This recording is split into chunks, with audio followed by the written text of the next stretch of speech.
Celebox.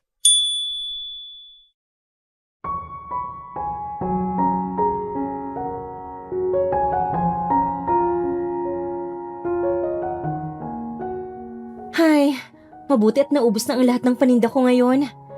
Saad ni Beatrice bago siya umupo sa upuan katabi ng kama ng kapatid niya. Palaging marami ang nabili sa akin ng mga kakanin. Pero hindi pa rin talaga sapat para sa pambayad ng hospital bills. Handa akong magtrabaho na magtrabaho. Mabayaran ko lang to. Kaya Benji, please, gumising ka na.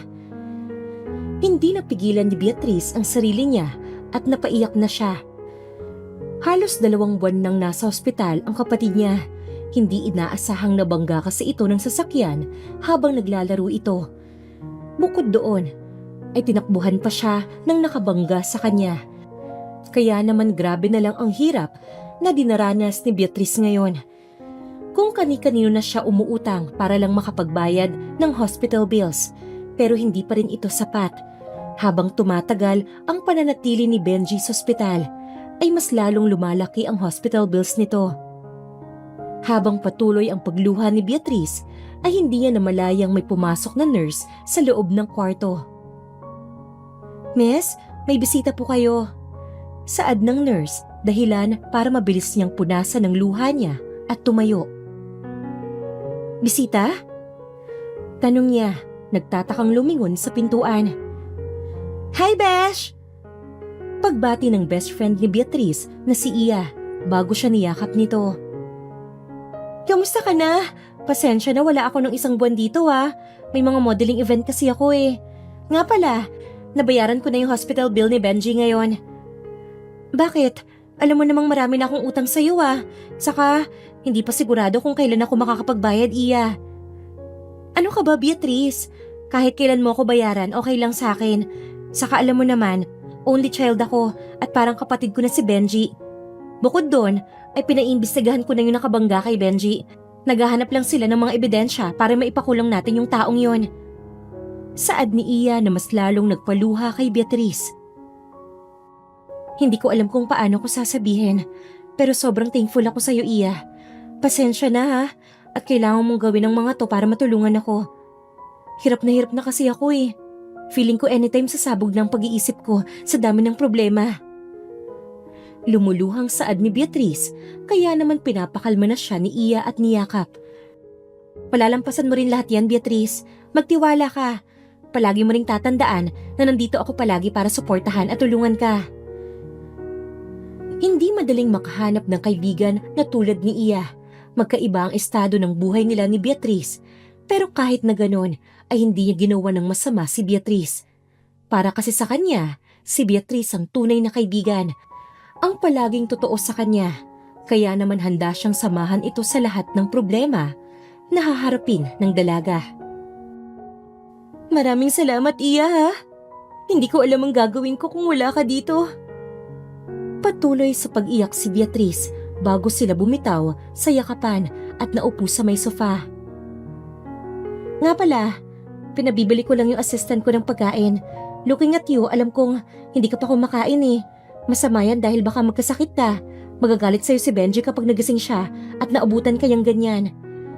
Paninermo ni Iya sa kaibigan bago niya ito inabutan ng tissue upang magpunas ng luha. Sa kabilang banda naman ay kakauwi lang ni Brandon galing sa sunod-sunod na meetings niya ngayong araw. Pagod siya pero wala siyang choice kung hindi gawin yon, dahil kung hindi ay baka siya pa ang susunod na maging head ng pamilya nila. Ayaw niyang maging hanggat posible sa kadahilan ng ayaw niya sa mga miyembro ng pamilya nila. Alam niya na hindi talaga totoo ang pinapakita ng mga ito. "Kamusta?" Bigla ang tanong sa kanya ng lalaking kakapasok lang sa mansyon niya. "Kuya Aizen, himala, bumisita ka dito. May kailangan ka ba?" Tanong ni Brandon sa nakakatandang kapatid. "Wala naman, pero this guy keeps pestering me kanina pang umaga. Pasalamat na lang talaga siya at aalis na si Alona, kaya nakasama ko. May activity kasi sa school si RV." Nakangusong saad ni Aizen habang nakaturo sa bunso nilang kapatid na si Celdric. "Oh, so magkakaroon tayo ng brothers bonding?" Saang bar ba? Tanong ni Brandon bago siya umupo sa sofa. Bar talaga? Akala ko pa naman, mag-dinner lang tayo. Gulat na saad ni Aizen bago ito umupo sa tabi ng kapatid. Kuya naman, minsan lang tayo mag-bar oh. Masyado ka kasing good boy sa harapan ni Alona kaya hindi ka nakakapag-inom. Minsan lang to. Sinusulit ko na ang mga natitirang buwan ko at alam nyo na, malapit ang eleksyon. Pamimilit ni Celdric kay Aizen. Baka kung sino-sino ang makakita sa'yo sa bar baka sabihin pa nila, future mayor natin manginginom. Saad ni Aizen na nagpatawa sa kanilang lahat. Oo nga naman Celdric, mahirap na at alam mo naman, hindi maayos makipaglaban ng kalaban mo. Saad naman ni Brandon. Relax lang kayo, hindi naman ako magwawala sa bar Uupo lang, iinom ng konti, kwentuhan. Tsaka may sarili naman tayong VIP area walang makakita sa atin doon. Pamimilit niya bago naupo sa single couch at nagbukas ng soft drink. Sige na nga, total, Sabado naman bukas Makakatulog pa tayo ng mahaba. Pero tayo lang ha, walang ibang kasama, lalo na't babae. Tama si Brandon, dapat walang ibang babae doon. Ayoko sa babae, si Ma'am at Alona lang ang tinatanggap kong babae. Aniya na nagpatawa kay Celdric. Ang sabihin mo lang, ayaw mong makita ka ni Alona na may kasamang ibang babae. Bakit? May label na ba kayo? Di ba wala pa? Pang-aasara ni Celdric, dahilan para irapan siya ni Aizen. Huwag mong asalin si Kuya Celdric. Mamaya, hindi pa sumama sa atin yan Chill lang kuya. Tara na kaya, gutom na rin ako Shhh, napaka-cold-hearted nyo. Alam mo Brandon, para kang si Kuya. Parehas kayong allergic sa babae. Pero sa una lang yun, makikilala mo rin ang makakatapat mo Brandon. Tignan mo si Kuya Aizen, may bebe na. Shut up, manahimik ka na nga lang, gutom na ako. Inis na saad ni Brandon.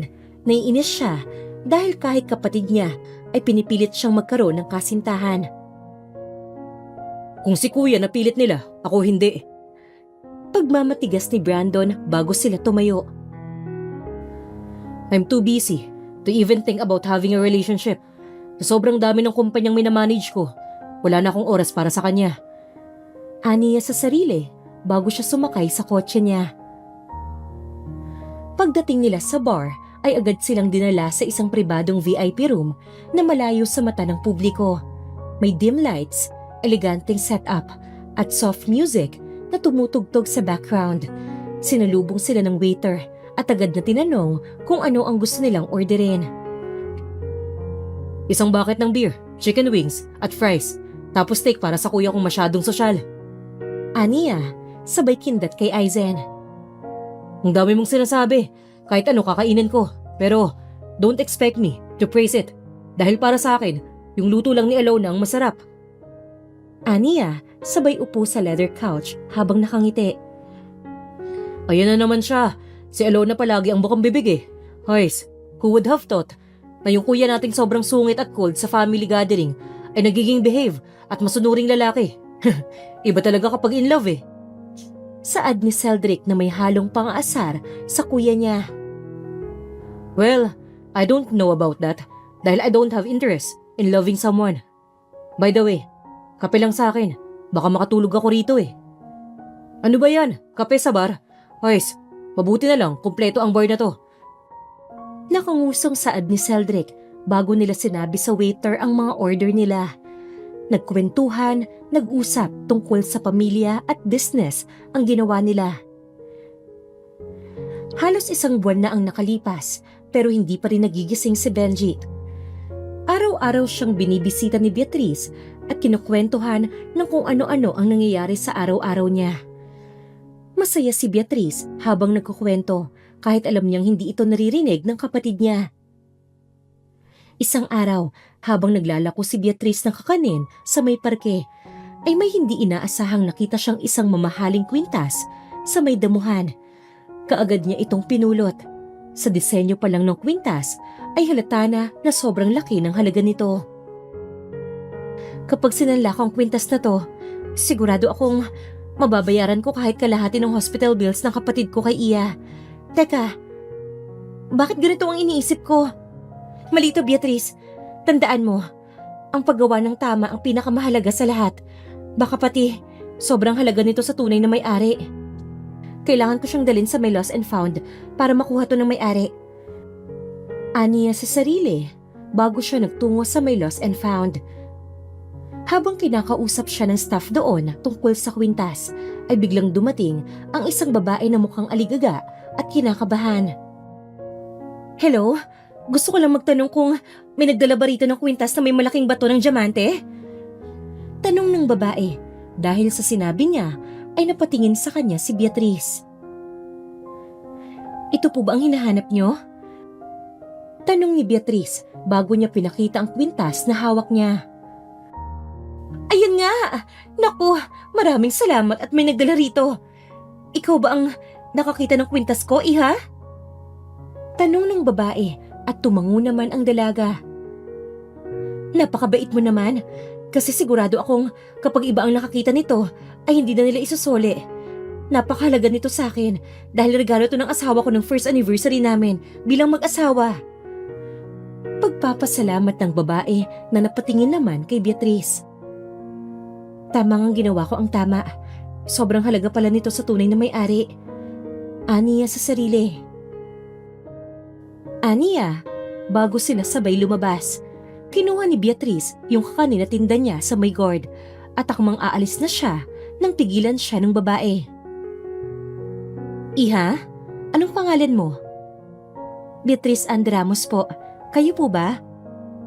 Napakaganda naman ng pangalan mo. Sakto sa pangalan ng pangalawang anak ko. Anyways, my name is Ivy Valbuena. Pagpapakilala ng babae. Valbuena? Parang narinig ko na yung apelidong yun ah. May tatakbo atang mayor dito sa amin na Valbuena eh. Pero sa pagkakaalam ko, oo, baka kamag-anak niya. Saad ni Beatrice. Wow! Kakanin ba yan? May silukmani ka at palitaw ka ba? Tanong ni Ivy at tumango naman siya. Dahil doon, bumili si Ivy at nagtuloy-tuloy ang kwentuhan nila. Kinumpleto ni Ivy ang lahat ng mga kakanin. Sinabi niyang masarap to, kaya naman pinakyaw niya ito. So iha, kamusta ang buhay mo? Tanong ni Ivy sa dalaga. Hindi po maayos eh. Wala na po akong mga magulang at yung nag-iisang kapamilya ko po, nabangga ng kotse at tinakbuhan ng nakabangga. Kaya grabe po ang hirap ko ngayon dahil sa dami kong utang. Pagkukwento ni Beatrice sa estado ng buhay niya.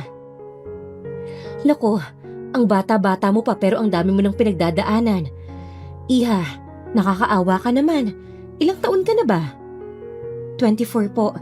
Maaga pong namatay sina mama at papa eh. Kaya ako na rin po ang tumatayong magulang kay Benji.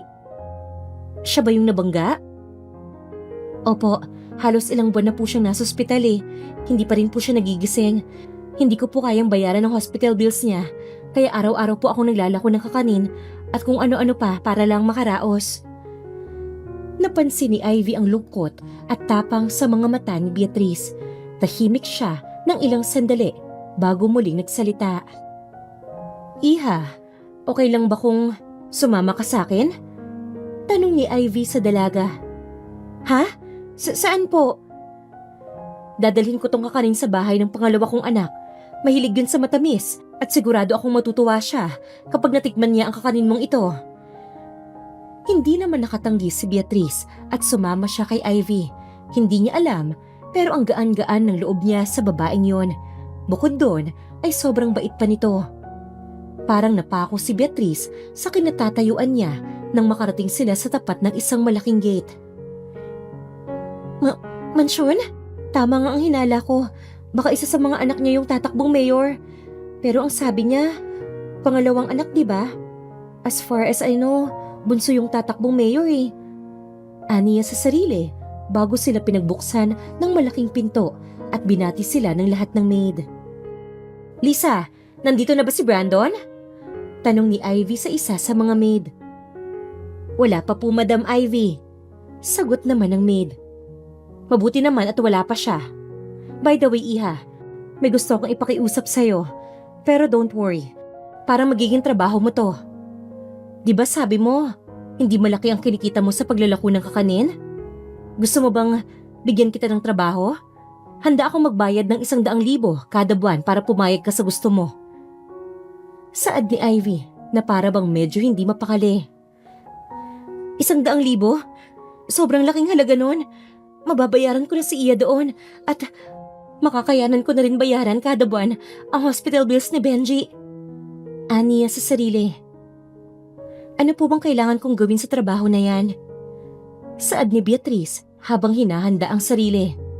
Sa ganitong sitwasyon kasi ay handa na siyang gawin ang lahat para sa kapatid niya.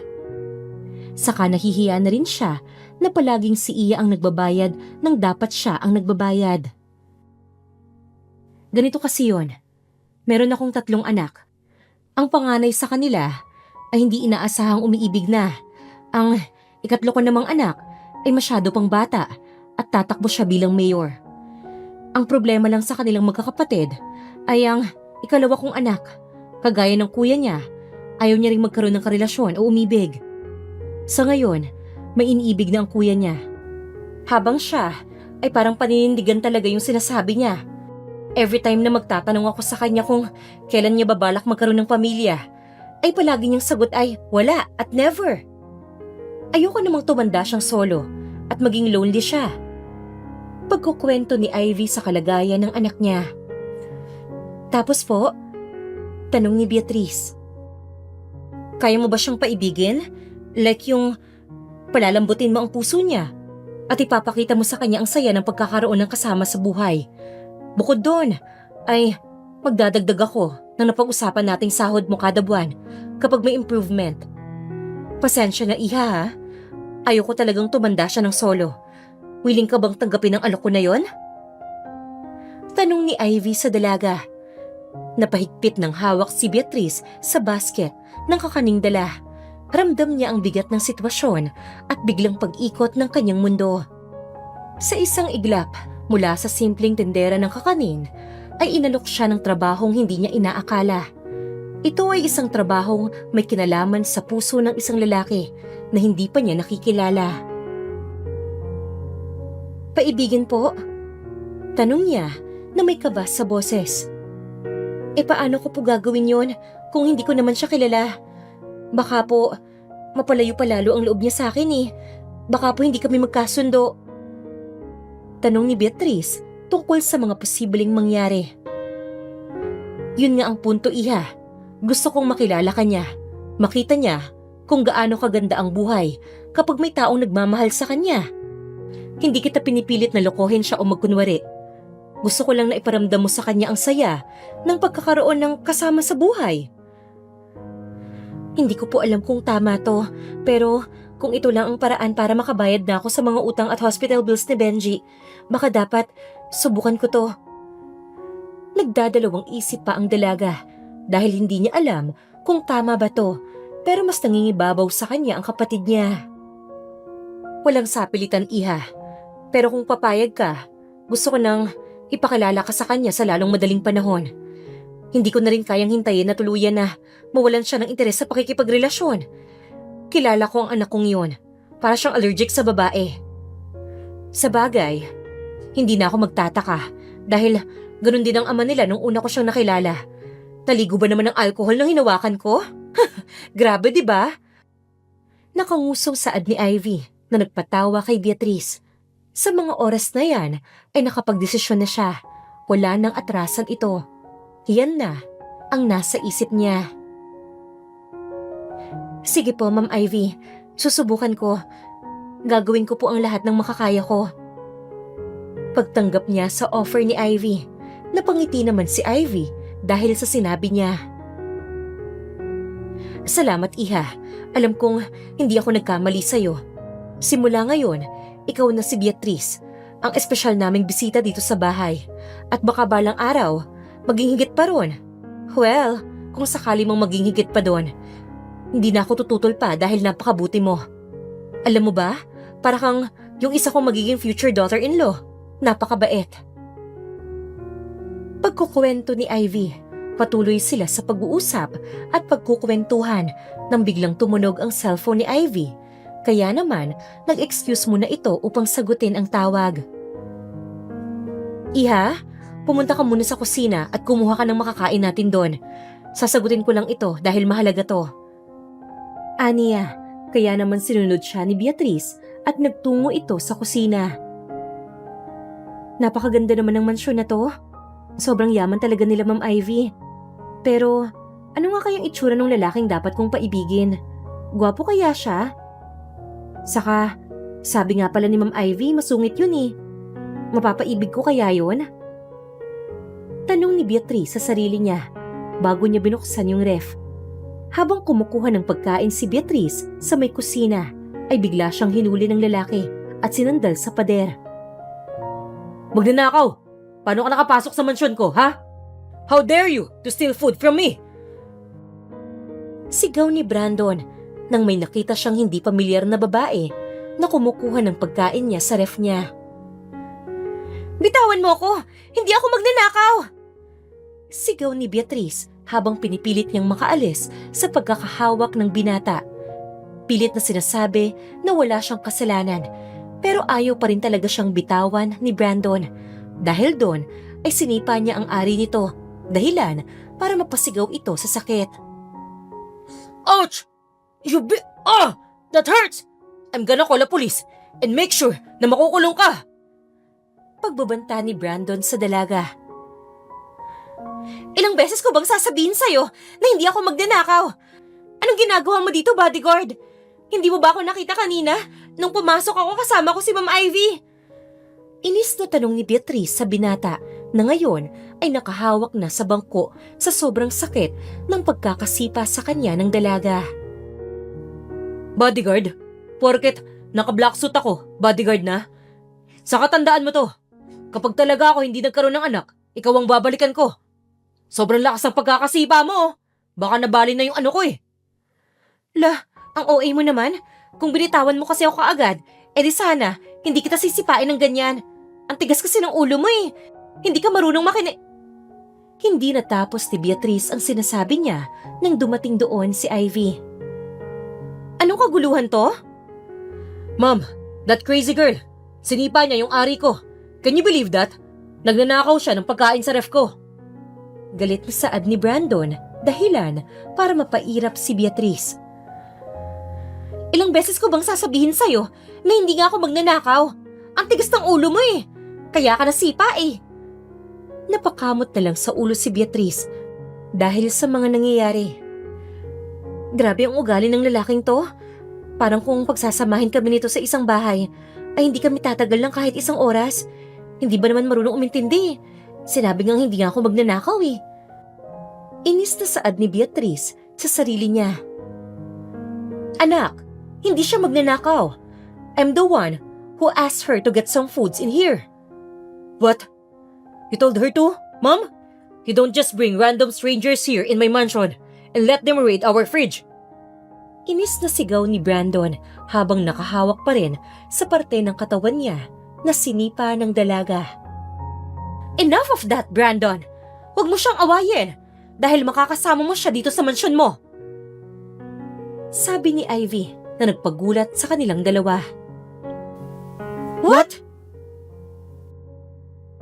Sabay na sigaw ni Brandon at Beatrice.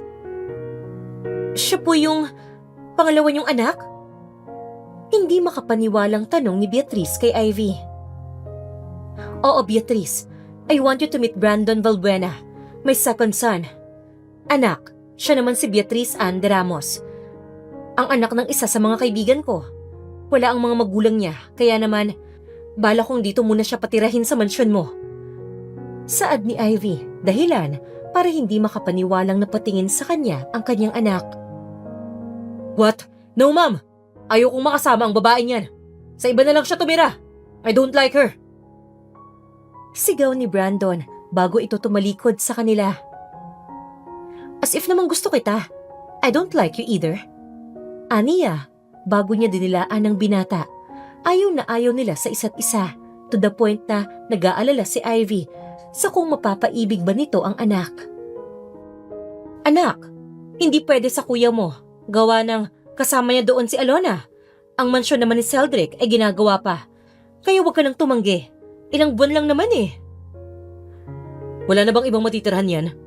I don't want to live with her. She's so unfriendly and rude. Inis na saad ng binata. Ikaw nga yung nag-assume na magnanakaw ako kaagad na walang dahilan. In short, ikaw yung rude. Patuloy sila sa pagbabangayan, kaya naman pinaghiwalay sila ni Ivy. Pinapunta niya ang anak niya sa may kwarto nito at kinausap naman niya ang dalaga. I'm sorry po, hindi ko po ginustong awayin siya pero grabe kasi siya mami, sobrang rude niya po. Hays, yan ang isa sa mga dahilan kung bakit natatakot ako. Sa ganyang klaseng ugali niya, ay sigurado akong mahihirapan siyang makahanap ng babaeng magmamahal sa kanya. Pasensya na iha, pero kung halimbawa namang may gawin siyang masama, ay bibigyan kita ng permisong awayin siya pabalik. Aniya na nagpatawa sa dalaga. Nag-usap lang sila ng konti tungkol sa deal bago pinahatid ni Ivy si Beatrice sa bahay nito. Kinabukasan ay lumipat na doon si Beatrice, dala-dala ang gamit niya. Mula noon, araw-araw silang nagkakasama.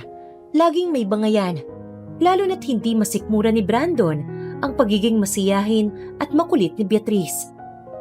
Pero kahit ganon, may mga bagay sa dalaga na hindi niya maiwasang mapansin, tulad ng malasakit nito sa mga bata at simpleng tuwa nito sa mga bagay na para sa kanya ay walang halaga. Why do I have pick you up? May mas importante akong dapat gawin kaysa dito. Oh God, nakakainis talaga.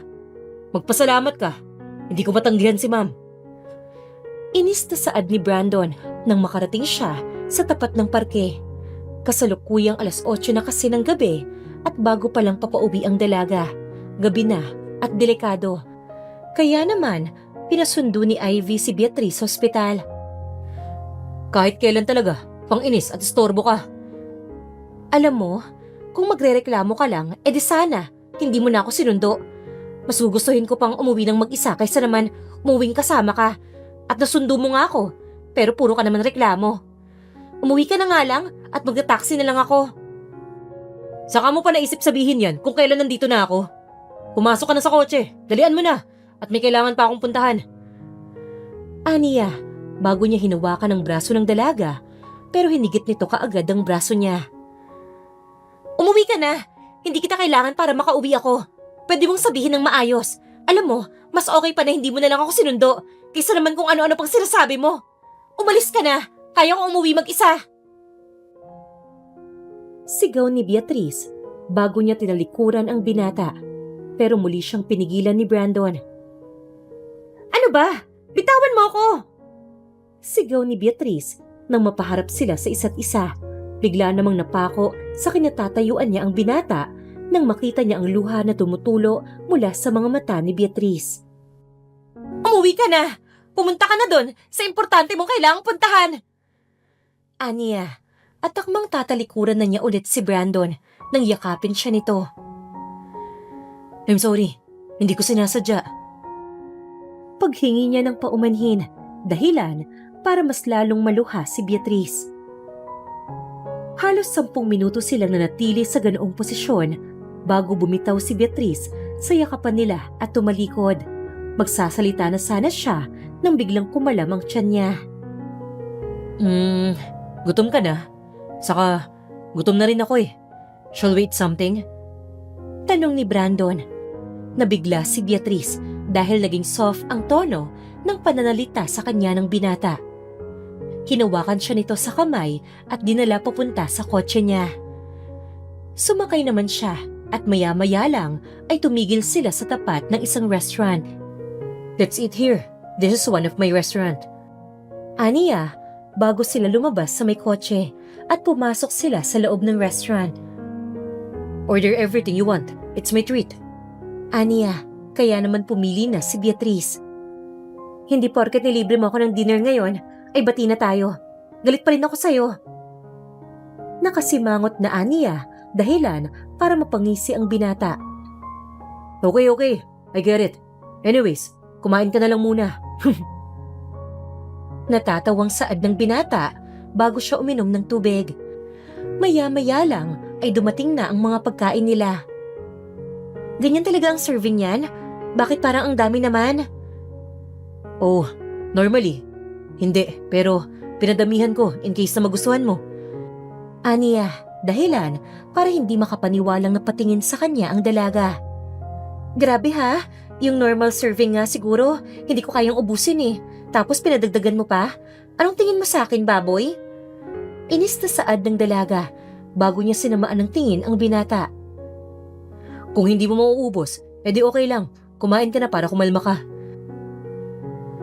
At sino nagsabi sa'yo nakakalma ako pagkatapos kong kumain?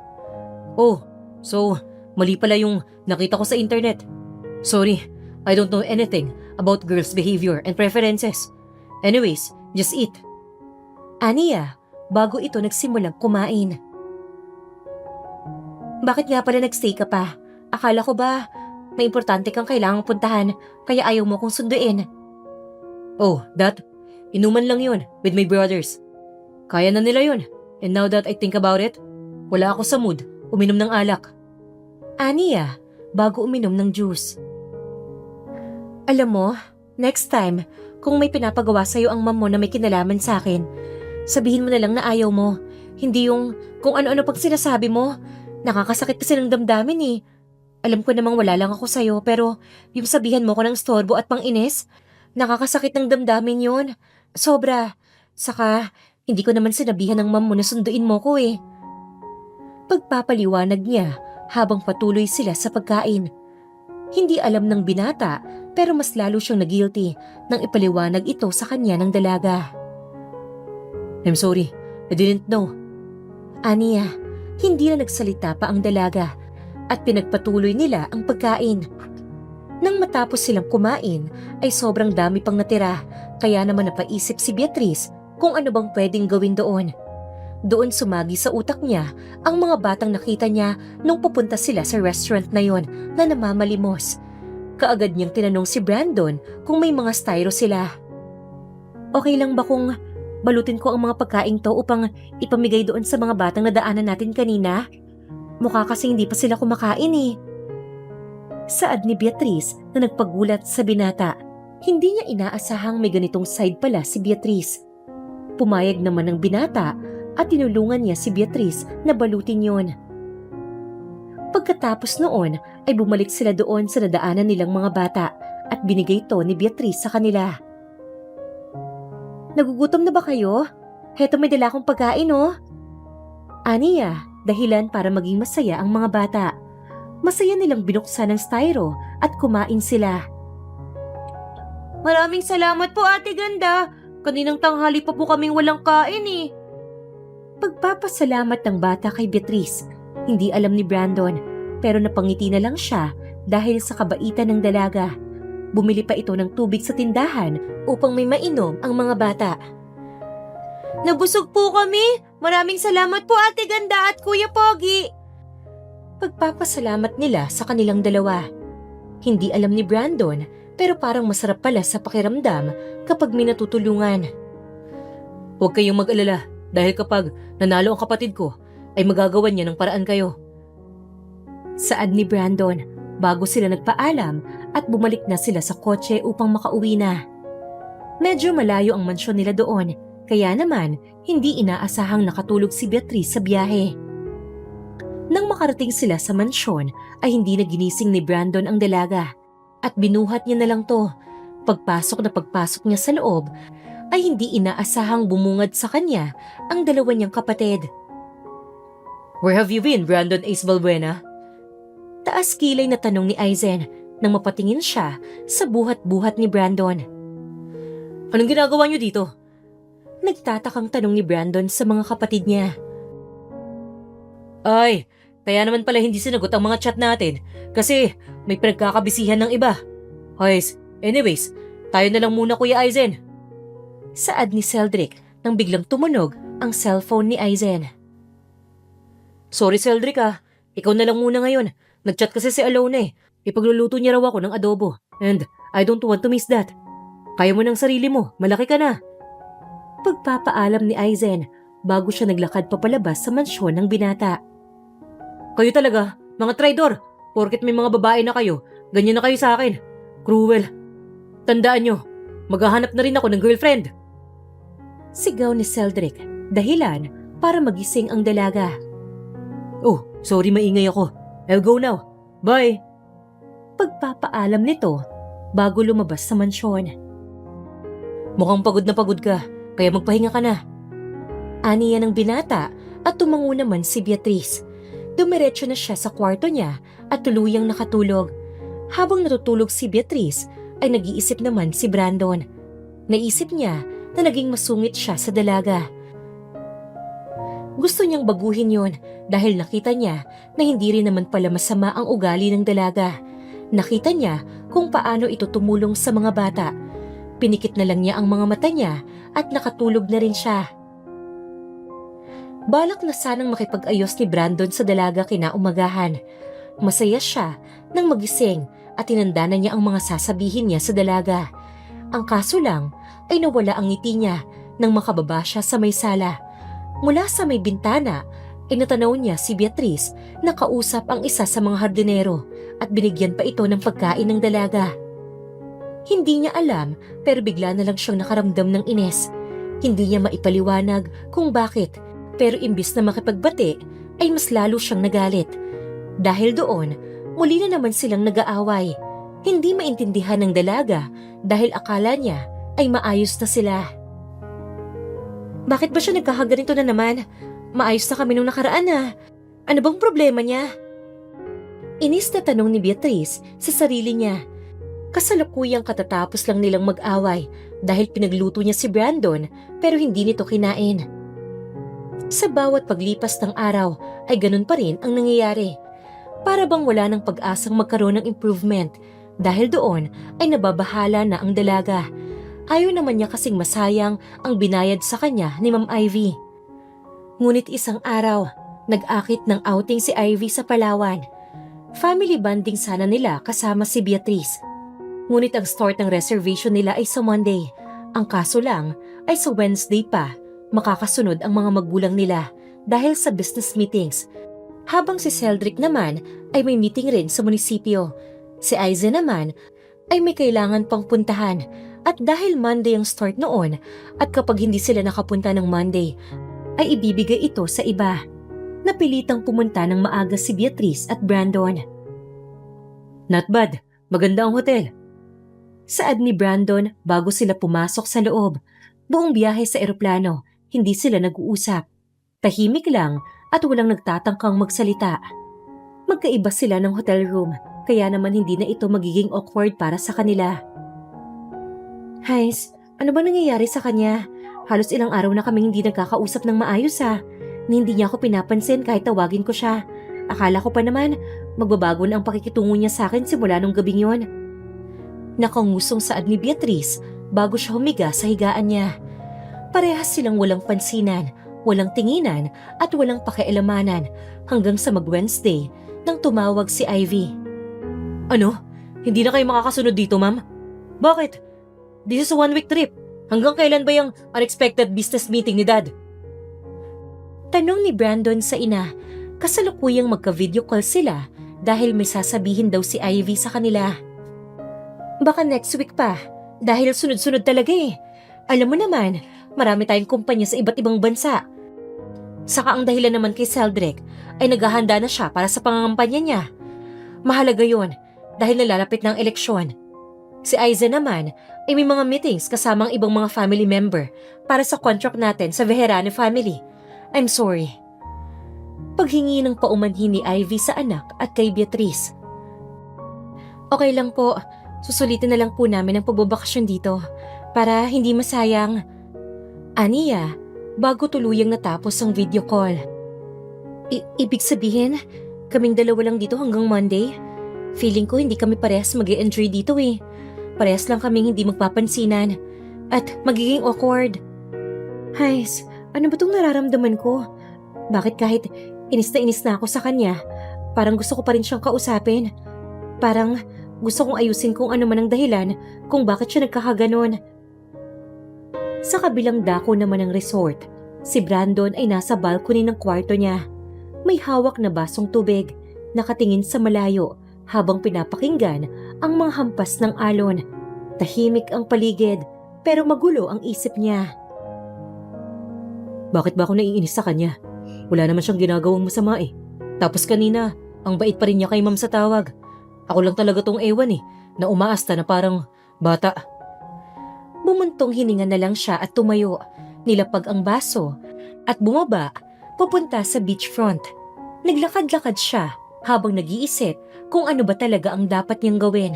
Doon niya napansin na may babaeng nakaupo mag-isa sa isang bench na nakaharap sa dagat. Nabigla naman siya nang mapansin niyang si Beatrice yun. Tahimik lang itong nakatingin sa alon habang kumakain ng ice cream. May hawak pa itong extra cone sa kabilang kamay niya. Napahinto si Brandon at sa hindi maipaliwanag na dahilan, bigla siyang napaisip. Para kanino kaya yung isa? Don't tell me, may balak siyang kitain dito at doon niya ibibigay yung ice cream. Hindi alam ni Brandon, pero tuwing naiisip niya na may ibang makakasama o lalapit kay Beatrice ay naiinis siya.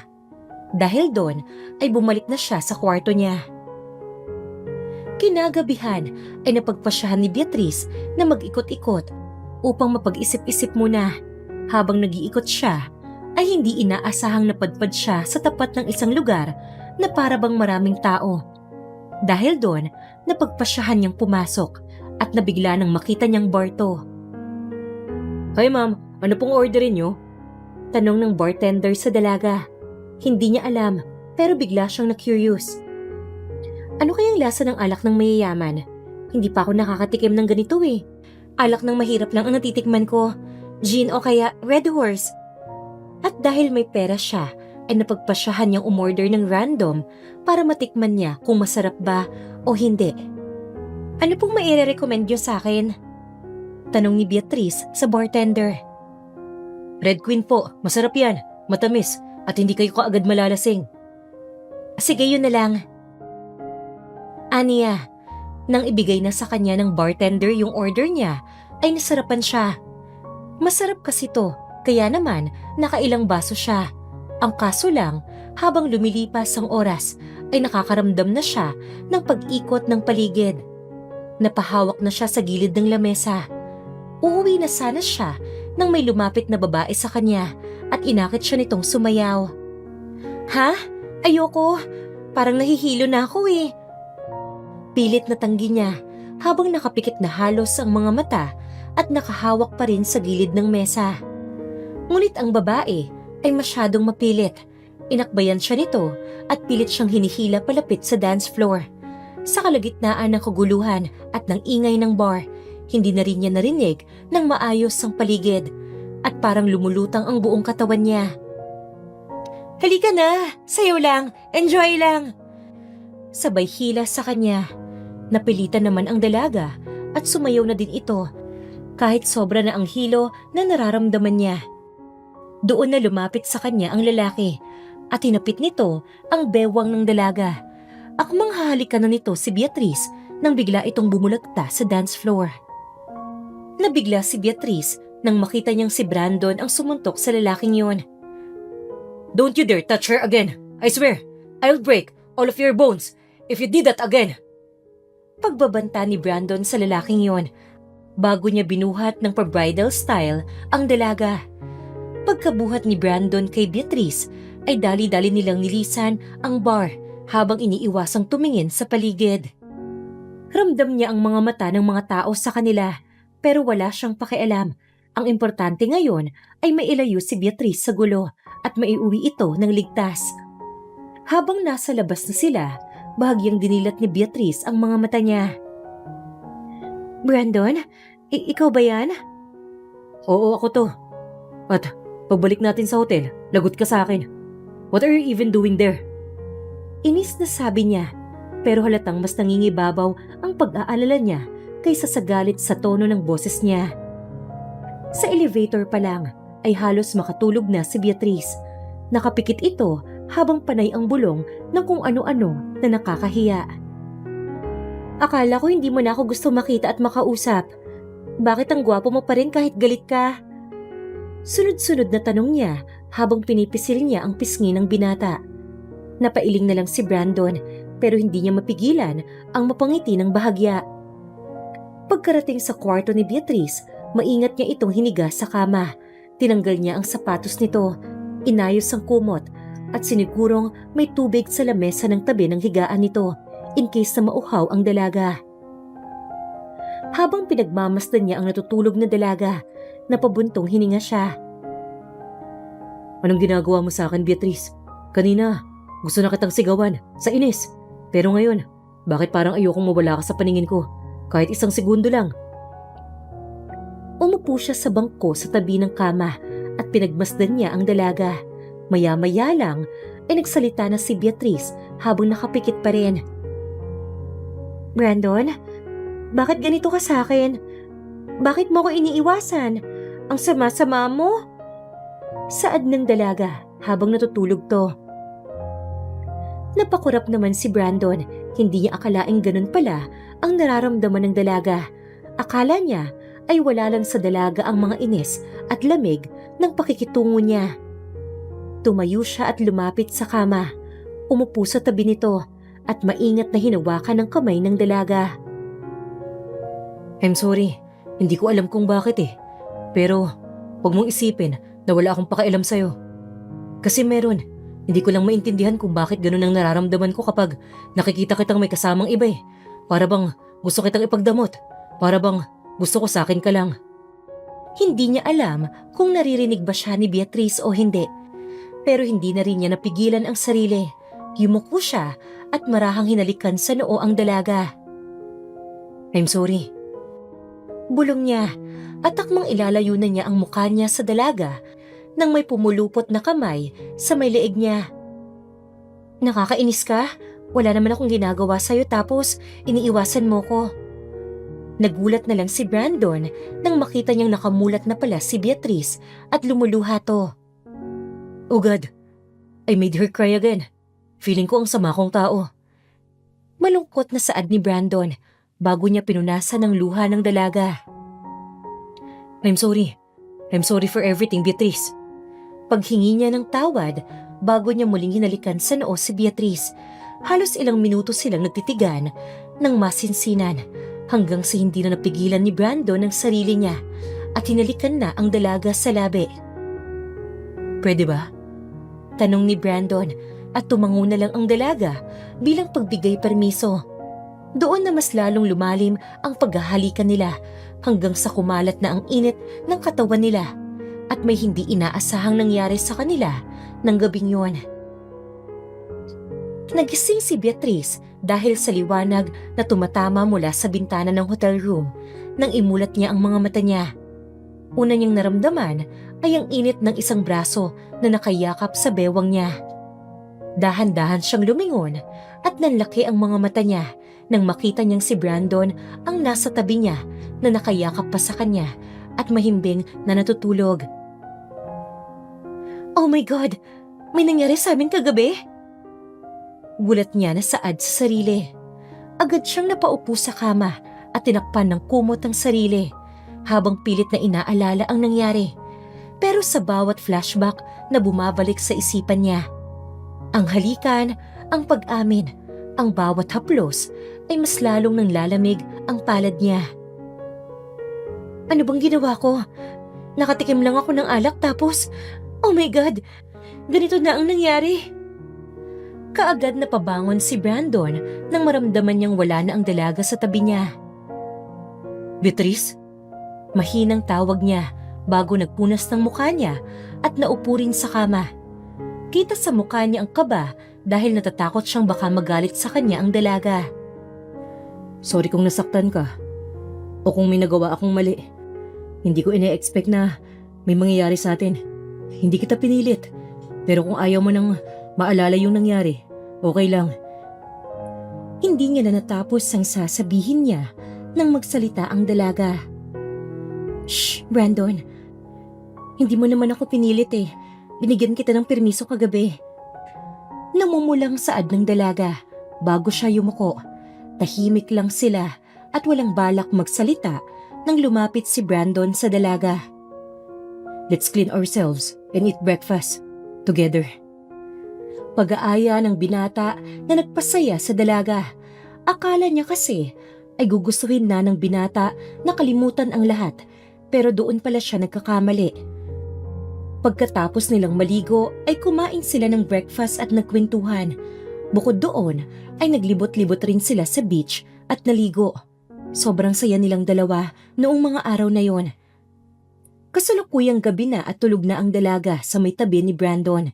Hindi mapigilan ni Brandon na mapangiti habang pinagmamasdan niya ang inosenteng mukha ng dalaga habang ito ay natutulog. Ngunit hindi inaasahang naistorbo siya nang may tumawag sa kanya. Sinagot naman niya yon at si Cedric pala yon. What now? Alam mo bang inistorbo mo ang pagtitig ko kay Beatrice? Grabe ka naman, Brandon. I just want to ask kung okay lang ba kayo dyan. Mukha namang okay, kaya sige na. Ibababa ko na tong tawag para matuloy mo na yung pagtingin mo sa babae mo. Saad ni Cedric, bago siya nagpaalam, pinatay na ni Brandon yung cellphone niya at pinikit na rin niya ang mga mata niya. Nagpahinga na lang silang dalawa at natulog ng magkayakap. Akala ni Beatrice ay kakalimutan na lang nila yon kapag nakabalik na sila sa mansyon. Pero biglang nagbago si Brandon. Naging sweet ito sa kanya at parang magjowa na sila kung ituring ang isa't isa. Hindi pa sila umaamin sa isa't isa pero nagsiselos sila kapag may kasamang iba ang isa't isa. Katulad nung pumunta si Cedric sa may bahay upang kausapin ng binata. Kasalukuyang wala ng mga oras na yon si Brandon dahil sa trabaho, kaya naman nag-usap sila ni Cedric. Alam mo ba, hindi ko ina-expect na magiging ganyan din si Brandon. Para na siyang si Kuya Aizen eh. In lababo. Iba nga talagang nagagawa ng love. Kinikilig na saad ni Cedric dahilan para mamula si Beatrice. Sa tingin mo, may nararamdaman siya para sa akin? Aba oo naman, kung alam mo lang kung gaano kasungit yan si Brandon. Parehas na parehas sila ni Kuya Aizen na parang allergic sa mga babae noon. Natatawang pagkukwento ni Cedric. Talaga? Eh bakit ngayon parang sobra siyang sweet tapos parang binabantayan niya lahat ng kilos ko? Kasi nga in love na yon. Beatrice, alam mo ba, tuwing nag-uusap kami, palagi kanyang binabanggit. Tapos laging may sinasabi siya na baka may kasamang iba si Beatrice o kaya baka giniginaw siya. Alam mo yun, parang concerned pero ayaw aminin. Torpe moments nga naman. Namula lalo si Beatrice at hindi niya napigilang mapangiti. Pero bago pa siya makasagot, biglang bumukas ang pinto at pumasok si Brandon. May dala pang iced coffee at paper bag ng paboritong pagkain ni Beatrice. Nabigla naman sila nang nakasimangot itong lumapit sa kanila. Anong ginagawa mo dito? Malamig na tanong ng binata sa kapatid niya. Oh no, I know that look kuya. Kumalma ka, nandito ako para kausapin ka. Hindi ko aagawin sa'yo ang bebe mo. Saad ni Cedric na nagpatawa sa dalaga. Nagulat naman si Beatrice nang yumakap sa kanya si Brandon. Aba dapat lang. Sagot nito. Binigay na ni Brandon sa dalaga ang pagkain at nag-usap na silang dalawa. Maayos naman ang lahat hanggang sa dumating ang araw na hindi inaasahang nalaman na ni Brandon ang lahat. Bumisita si Ivy sa mansyon habang wala pa doon ang anak at kinausap nito si Beatrice tungkol sa pagpapaibig niya sa binata. Maayos naman po kami ni Brandon, ma'am. Sobrang sweet at bait niya po sa akin. Successful po ang pagpapaibig ko sa kanya. Aniya, pero iba ang nasa isip niya. Dahil tuluyan na siyang nahulog sa binata. Hindi niya lang ito maamin sa ngayon. Lingid sa kaalaman nila, nakarating na pala ang binata at narinig nito ang usapan nila. What do you mean by pagpapaibig, ma'am? Beatrice, ang lahat ba ng ito ay set up lang? Niloko mo lang ako, Beatrice? Hindi makapaniwalang tanong ni Brandon nang lumabas siya sa pinagtataguan niya. Nabigla at hindi makapaniwala si Ivy at Beatrice nang makita nila ang binata. Brandon, hindi ito katulad ng iniisip mo. Hayaan mo ako magpaliwanag. Hindi na natapos ni Beatrice ang sasabihin niya nang sumigaw si Brandon. Magpapaliwanag? Para saan pa? Totoo ang nararamdaman ko para sa'yo, Beatrice. Hindi ako makapaniwalang lahat ng pinaparamdam mo sa akin ay pagpapanggap lang. Hindi na maipaliwanag ng binata ang nararamdaman niya Para siyang pinagsakluban ng galit at sakit na nararamdaman niya. Hindi ako makapaniwalang pinaglaruan mo ako dahil lang sa pera. Grabe, Beatrice. Sobra mo akong sinaktan. Sigaw ng binata. Sobra-sobra ang nararamdaman na guilt ni Beatrice. Ngunit hindi siya makapagpaliwanag dahil ayaw siyang pakinggan ng binata. Umalis siya doon habang hinahabol pa siya ng dalaga, pero hindi na siya lumingon pa. Nung gabing yun ay marami siyang nasabing hindi maganda sa dalaga at doon na sila hindi na muling nagpansinan. Sa bawat paglipas ng oras ay pilit na bumabawi si Beatrice pero ayaw siyang pansinin at pakinggan ng binata. Sobrang sakit para kay Beatrice dahil tunay na minamahal na niya ang binata pero ayaw siyang pakinggan nito. Paano ko ba sasabihin sa kanya na mahal ko siya? Ayaw niya akong pakinggan. Hindi ko na kinakayang makita siya na galit sa akin. Mahal na mahal kita, Brandon. Sa bawat paglipas ng araw ay mas lalong nagiging masakit para sa dalaga. Kahit anong gawin niya ay parang wala nang balak ang binata na patawarin siya. Kasalanan ko rin naman eh. Ito na siguro ang oras para palayain ko siya. Masakit man para sa dalaga na gawin yon, pero hindi niya nakaya pang nakikitang galit sa kanya ang binata. Dahil doon ay napagpasyahan na lang ng dalaga na umalis na doon. Nag-impake na siya ng mga damit at gamit niya. Pero bago siya umalis, kinausap niya sa huling pagkakataon ng binata. Alam kong hindi ka na makikinig sa akin, pero hayaan mo akong magsalita bago ako tuluyang umalis dito. Saad ng dalaga habang nakatalikod sa kanya ang binata dahil nakaharap ito sa may bintana. Una sa lahat ng pinapakita at pinaramdam ko sa'yo, walang pagpapanggap doon. Mahal kita, Brandon. Hindi ko nga naisip na may deal nga pala kami ng mom mo eh. Dahil sa bawat oras na magkasama tayo, masaya ko. Sobrang saya ko. Kakaiba yung saya na nararamdaman ko kapag magkasama tayo. Kapag magkayakap tayo. Sana maniwala ka sa akin na totoo talaga ang pagmamahal ko sa'yo. Ikalawa, kahit masakit para sa akin na umalis dito dahil hindi na kita makikita, ay aalis na ako. Mahal na mahal kita to the point na hindi ko na kinakaya yung sakit kapag nakikita kong galit ka sa akin. Hindi mo man ako mahalin pabalik ulit. Sana mapatawad mo ko sa mga nagawa ko. Pagkarinig ni Brandon sa mga bawat salitang lumalabas sa bibig ni Beatrice, lalo siyang napako sa kinatatayuan niya. Mahigpit ang pagkakakapit niya sa gilid ng bintana. Ramdam niya ang pagtibok ng puso niya. Galit, sakit, at pangungulila. Tahimik ang paligid maliban sa boses ni Beatrice at ang mahinang paghikbi nito. Paalam, Brandon. Salamat sa lahat.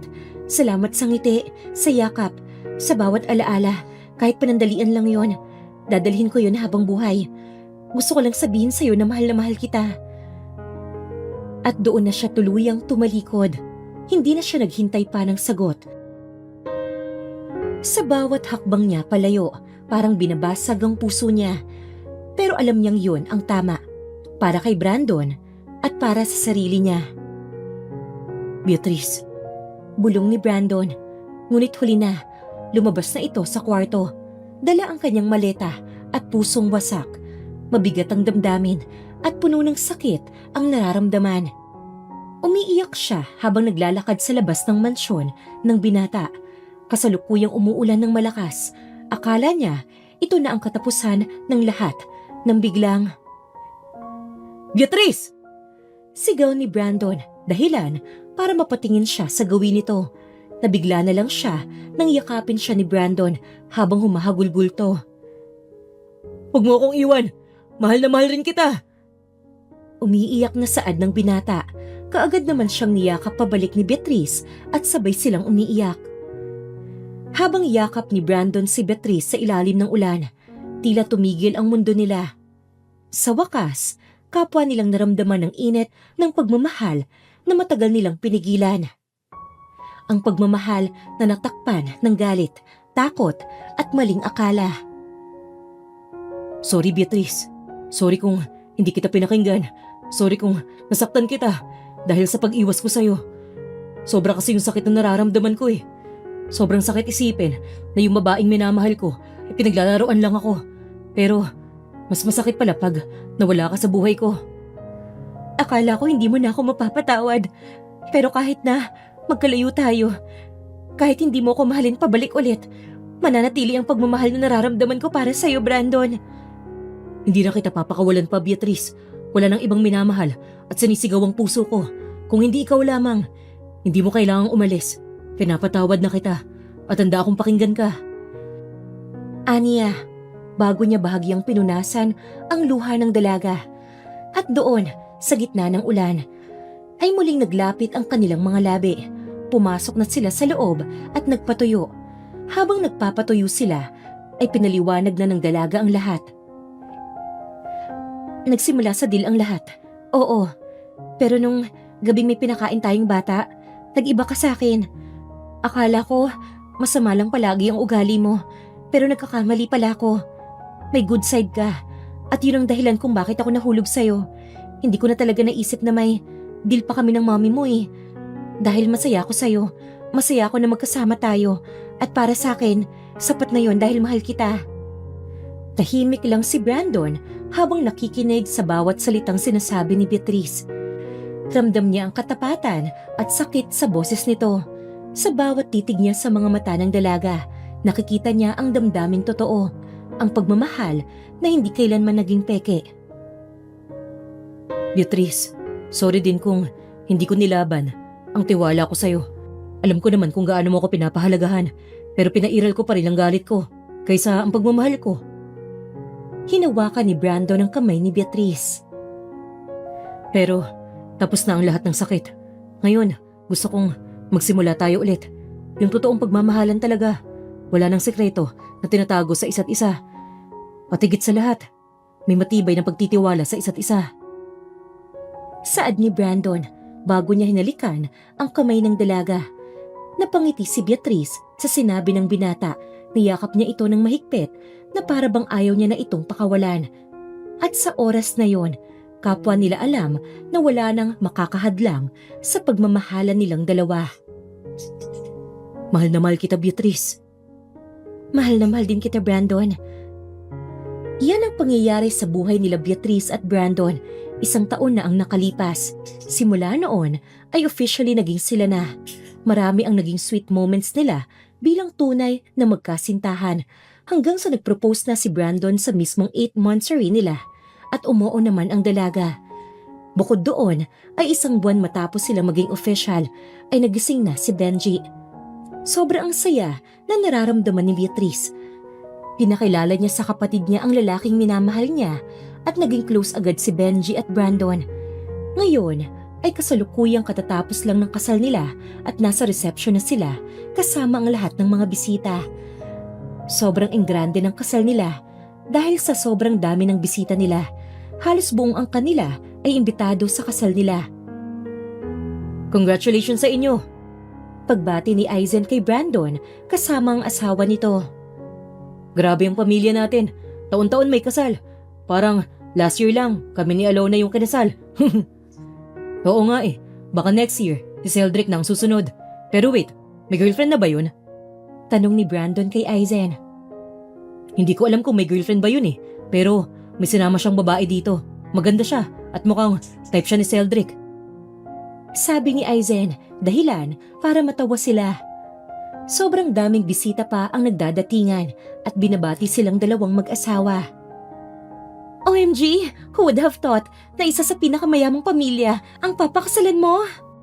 Anyways, congratulations, my beshi. I'm so happy for you. Masayang saad ni Iya na medyo naluluha pa. Maraming salamat sa iyo, Iya. Hindi ko alam kung anong gagawin ko kung wala ka nung panahon na sobra ang pumamroblema ko eh. Pagpapasalamat ni Beatrice bago niya niyakap ang kaibigan. Pero Beshi, may marireto ka ba sa akin? Si Mama kasi, tanong ng tanong eh. Tapos sabi niya sa akin kung wala daw, isa-set up niya ako doon sa CEO ng Soapy Soap. Hindi ko gusto yun. Huwag kang mag-alala, Iya. Sagot kita bilang pasasalamat na rin sa pagtulong mo sa asawa ko. Saad ni Brandon habang nakatingin ito sa lalaking papalapit sa kanya. Congratulations, Kaz! Hindi talaga ako makapaniwalang may nakapagpalambot ng puso mo. Natatawang saad ng isang gwapong lalaki. Thanks. Nga pala, Daniel. You're looking for someone na makakausap, di ba? I want you to meet the best friend of my wife. She's Iya. Pagpapakilala ni Brandon kay Iya sa pinsan nito. Dahil doon ay magkasamang umalis si Iya at Daniel na nag-uusap. Dumating ang oras ng paghahagis na ng bulaklak. Lahat ng babae na hindi pa kasal ay pinapunta sa gitna upang sabutin ang bulaklak. Nang ihagis ito ni Beatrice, ay marami ang nag-agawan, ngunit hindi inaasahang napunta ito sa kamay ng isang babaeng maganda. Ha? Bakit ako? Hindi po ako kasali dyan. Saad ng babaeng kasama ni Celdric, dahilan para asarin ng magkakapatid si Celdric. Uy, si Kiara ang nakasambot. Galaw-galaw na, Celdric! Pangaasar ni Aizen sa bunsong kapatid na kasalukuyang namumula na. Uy, mukhang may susunod na kasal na next year ah. Mom, Dad, kailangan niyo po itong paghandaan. Mukha nga. I can't wait. Masayang saad ni Ivy. Stop it nga, kuya. Tara na nga, Kiara. Doon tayo sa may gilid. Namumulang saad ni Celdric bago niya hinigit papalayo doon si Kiara. Kung makasabi ng torpe ang lalaking yan, torpe din naman pala siya. Ay nako, magkakapatid nga tayo. Natatawang saad ni Aizen. Congratulations sa inyong dalawa. Mahalin niyo ang isa't isa habang buhay. Pagbati sa kanila ng ama ni Brandon na si Arnold. Pagkatapos ng kasal ay nagpunta na sila sa Maldives upang mag-honeymoon. Wala pang ilang buwan matapos ang kasal nila ay nalaman nilang nagdadalang tao na pala si Beatrice. Hindi nila maipaliwanag ang saya nila dahil malapit nang mabuo ang pamilya nilang dalawa. Excited na ako makita ang magiging anak natin, mahal ko. Masayang saad ni Brandon sa asawa. Ako nga rin eh. Pero wait, may bigla akong naalala. Natatandaan mo pa ba yung sinipa kita sa ano mo? Tanda ko galit na galit ka pa sa akin noon eh. At sinabing mo ako ang babalikan mo kapag hindi ka nagkaanak. Mukhang okay naman dahil nakabuo tayo eh. Who would have thought na tayo pala ang magkakatuluyan, no? Parang noon, galit na galit pa tayo sa isa't isa. Well, walang nakakaalam ng future. Pero kahit na ganun tayo noon, hindi ako nagsisisi na minahal kita. Mahal na mahal kita, Brandon. Kahit ako, hindi ako nagsisisi. Mahal na mahal rin kita, Beatrice. To the moon and back. Ikaw at ikaw lang ang mamahalin ko na babae sa buong buhay ko. Paglalambing ni Brandon bago niya hinalikan si Beatrice. Dito na nagtatapos ang storya ng pagmamahalan nila Brandon at Beatrice. Hindi man nila gusto ang isa't isa noong una, pero kagaya nga ng sinabi ni Beatrice, walang nakakaalam ng future. Kaya naman, baka ang true love mo ay ang taong kaaway mo ngayon. Maraming salamat sa pakikinig. Sana ay nagustuhan niyo ang storya ng pagmamahalan nila. Ang pagmamahal na nagsimula sa kasinungalingan ay maaaring magbunga ng tunay na damdamin. Ngunit hindi ito magiging buo kung walang katapatan at tiwala. Sa bawat relasyon, mahalaga ang pagiging totoo, hindi lang sa isa't isa, kung hindi lalo na sa sarili. Minsan, kailangan nating masaktan upang mas maunawaan ang lalim ng pagmamahal at matutong magpatawad upang mabigyang daan ang isang panibagong simula. At dito po nagtatapos ang kwento natin ngayong araw. Ako po si Miss Lee, ang inyong tagapagsalaysay. Hanggang sa muli, dito lang sa Inday Siren.